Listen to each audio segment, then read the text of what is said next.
Here is why 2022 was not a good year for Apple. The first thing is the first Apple event of 2022. It was not as great as I thought it would be. Well, technically I kind of already knew the products at the Apple event, but here's what we got. An iPhone different colors, pretty good I guess. I really like the green actually. The iPhone SE 3rd generation. That iPhone was not really that great. Its design is not acceptable in 2022, and therefore it doesn't sell well. And Apple is thinking that nobody wants a cheap iPhone. Well, you should know the only reason why I am in the Apple ecosystem was because of the iPhone SE 2nd generation. If that wasn't a thing, I probably would be using Android right now. Now, I do have an iPhone 13 currently. I did upgrade to that. But the iPhone SE 2nd generation, the iPhone SE 2nd generation was a lot more acceptable than the iPhone SE 3rd generation. Mostly because of the time it released at, which was 2020, right before the pandemic and everything. We still had the iPhone 8 being sold by Apple, but in 2022, where every single phone except the iPhone SE has the modern design, there's a reason why that did not sell well. And that was because of the design, the battery, etc. In fact, I actually did not like the battery life inside the iPhone SE 2nd generation. Everything else was good at the time. Today, it just feels very dated, and I don't know why Apple decides to release the iPhone SE 3rd generation in 2022. Also, the price of the iPhone SE 3rd generation was a lot more expensive than the iPhone SE 2nd generation. This could have sold a lot better if Apple reduced the price, but instead, they increased the price. Pretty much the only upgrades for that were the A15 Bionic chip and 5G. And we're gonna see that trend a lot more here. Now, we also got a depressing iPad Air refresh. Now, it did get the M1 chip. That was at least decent. But 5G as well. This made it way too similar to the iPad Pro, and it started the trend of the iPad lineup being confusing. At the time, we had the iPad 9th generation, the iPad mini 6th generation, the iPad Air 5th generation, which had the M1 chip, and the iPad Pro with the M1 chip. This made the iPad lineup super confusing, and customers did not know what the difference between the Air and the Pro was. Now, it did have an extra camera. Also, it had 120 Hz, but average customers didn't really care about that. It started the trend of the iPad being more of a little bit fragmented lineup. The next thing we got at that Apple event was the Mac Studio. Now here's the thing, even though the Mac Studio was probably one of the only new products at that Apple event, it kind of killed off the 27-inch iMac, which I think people would have preferred to have instead. Anyone looking for the 27-inch iMac, Apple recommended the Mac Studio and its companion, the Studio Display. We'll get more on the Studio Display later, but let's go to the Mac Studio. Anyone who wanted the Mac Studio already had a MacBook Pro that was released October of last year. The MacBook Pro was a much better value. It had a comfortable keyboard, it was a laptop, it was just as fast as the Mac Studio. It's just that the Mac Studio was kind of unnecessary, and it also had an SSD slot in there. That SSD slot was actually used for the higher capacity storage inside the Mac Studio, confirmed later. And people even tried putting extra SSDs in there and even tried resetting the Mac and everything, and that wouldn't work. So basically it did not turn out to be the Mac Pro replacement. Now the last thing at that Apple event was the Mac Studio's companion, Studio Display. It was a good monitor at first glance. It had a camera and everything, so you can like do FaceTime calls without needing to get like a separate camera. But however, that camera wasn't that good. It was powered by the A13 Bionic chip, which means that this camera could support center stage. The camera really wasn't that good on the Studio Display. It was 12 megapixels, same as iPhone's front cameras, and even the iPad's front cameras, which I believe was what this was based off of, but that camera was downright awful. Nobody liked that camera. Now the quality did improve with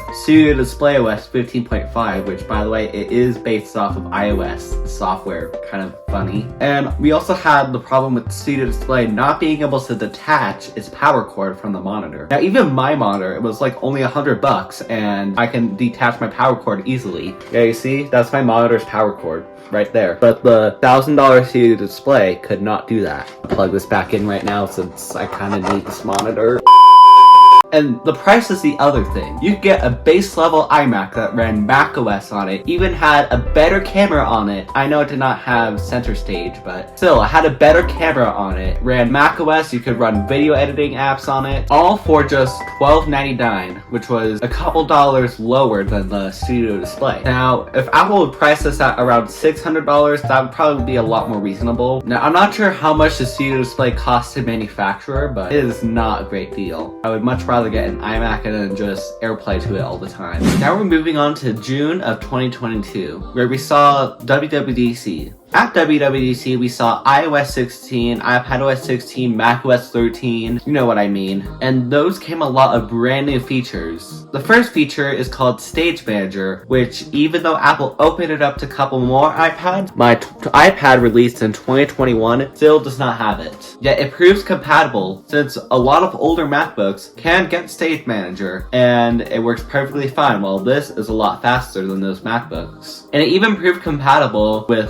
4GB of memory with the Open Core Legacy patch for macOS 13. There's like no excuse to Stage Manager not being on my iPad right here. Because of this made iPadOS 16 for most iPads the weather app update, which was also a feature in iOS 16. And now the second thing is how Apple treated supported devices this year. So every couple of years, Apple removes a bunch of supported devices. While the iPhone 7 was a major upgrade in processing, but it still got completely dropped and dumped by Apple. This was pretty much preventable because Apple stopped selling the iPod last year in May. Another thing that we should add to this list of why Apple was bad, Apple discontinued one of the most iconic products ever, the iPod. Okay, back to WWDC. iOS 16, it was a pretty solid release, I'll say that, but the supported devices get even worse when we look at macOS. macOS 13 decided to support the 2017 MacBook, but not the 2017 MacBook Air. And I see a lot of these MacBook Airs still in use today. And now it needs to try to get a couple different generations to upgrade to these newer MacBooks. It seems like Apple's being really greedy here and trying to push Apple Silicon as much as possible. Let the Intel Macs get those software updates. You wanna know what Apple also announced at WWDC? 2 brand new MacBooks, which I was not expecting at all. I had not believed leaks and rumors or anything. I actually tried not to look at leaks and rumors, but those were like the only things that I saw. And I was like, oh, I don't believe these are coming at WWDC. And unfortunately, I was wrong. One of the products here looks really good. We'll get to that later. But the other one is really horrible. I don't know why Apple decided to release it in the first place. This Apple product, M2 MacBook Pro. This design is very dated, and I don't know why Apple decided to do it, but upgrade the better model and price that lower. That model is a lot better. M2 MacBook Air was a much better buy over the M2 MacBook Pro. Yet I still see people buying it, like my cross-country coach. Even though he asked me what MacBook he should get, I even told him the M2 MacBook Air. Also, something in common with both of these MacBooks is that they both have degraded SSDs, specifically with the 256GB model. Those SSDs are 2 times slower than the previous generation, but if you went up to 512GB, you'd be a-okay. Also, the thermals inside the M2 MacBook Air were not that good. I even rendered an 8K video on the M1 MacBook Air and the M2 MacBook Air. You wouldn't expect who won. It was the M1 MacBook Air. Timer 3, 2, 1. Oh, this is a little bit interesting. This is a really surprising result. The M1 finished. This is pretty much 2 times faster than the M2. That video is right there, by the way. Alright, time to get this part over with. So in September of 2022, we got multiple new releases. However, they were all basically the same exact thing. The only thing pretty noteworthy was the Apple Watch Ultra, but that makes the Apple Watch lineup pretty much bad for the rest of the time the Apple Watch even exists, to be honest. The reason is because this might motivate Apple to just put all the technology in the future Apple Watch Ultras to make these the exact same. In fact, that's actually what happened with the Apple Watch Series 8. Pretty much the only difference was a temperature sensor that I cannot even use. It is meant for women's health and stuff like that. For boys, the Apple Watch Series 7 and 8 are pretty much the same exact thing at that point. Chip as well is the same exact thing. It's just a rebranded S7 chip. So the only reason why I upgraded to the Series 8 was because my SE was dying. And now with the Apple Watch Ultra, that's gonna get all the brand new features. And when it's time for me to upgrade this Apple Watch again, will I need to go Ultra to get brand new features? That might have to be the case, and I actually might go to that unless Apple adds L5 GPS to this Apple Watch. Now the next thing we got at that Apple event was some brand new AirPods. Now I will say the AirPods Pro 2 were fine. I will only get them if these AirPods just start failing or something and the battery is just super bad or something. That's the only time I will get them. And the last thing is the very controversial iPhone 14, which I like to call the iPhone 13s. It is because the iPhone 14 and 13 are basically the same exact phone except for car crash detection and emergency SOS via satellite, which, spoiler alert, is not going to be available in 2 years unless you pay for it. But the Apple Watch Series 8 actually got car crash detection, so basically iPhone 13 and Apple Watch Series 8, you're good to go. I would say that's a much better experience than going for the 14.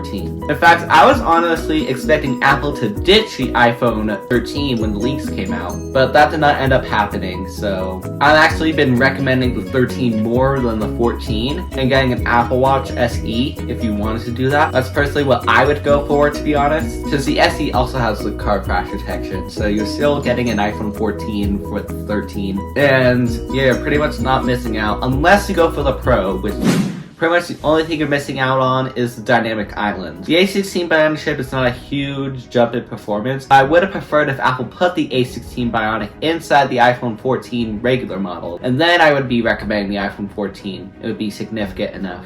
And then we had the failure of the iPhone 14 Plus. So Apple was expecting the iPhone 14 Plus to outsell the Mini because it's just a bigger phone. Well, in fact, the Mini has been doing a lot better. In fact, I was considering going Mini and regret not going Mini with my iPhone 13. I just feel like one-hand use is how phones should be used, and going to the Apple Store, it's very comfortable to use the iPhone 13 Mini with one hand. Kind of wish that I could just trade in my 13 for the 13 Mini. Yes, I now get worse battery life, but one-handed use is a lot better. And then last but not least in September, we had the release of iOS 16, and oh boy, it was buggy as...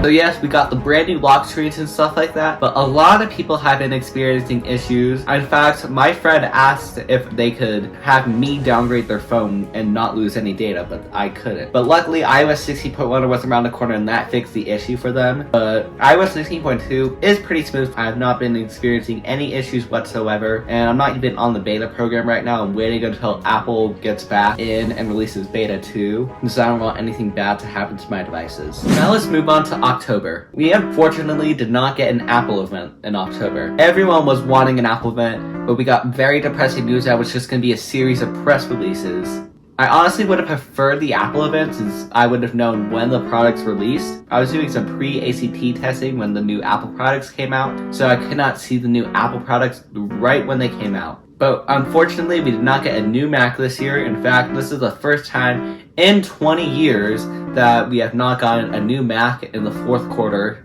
of the year. Instead, what we got was iPad Pro M2, which is basically the iPad Pro M1 with the M2 chip. And we also got the iPad 10th generation. And oh boy, this is where it gets bad. So it got USB-C, right? Well, it got the Apple Pencil 1 support. How did Apple compromise this? They decided to package the Apple Pencil 1 with an adapter. This is honestly the most controversial move made by Apple in 2022 yet. Apple Pencil adapter. Now, I really like the Apple Pencil 2 where it just sticks on top. And I bet Steve Jobs is rolling in his grave right now when he hears about the Apple Pencil 1 with the Apple Pencil adapter. The Apple Pencil 1 was bad enough where it stuck inside the charging port, but the Apple Pencil adapter, oh my gosh, Steve is rolling in his grave, I know it.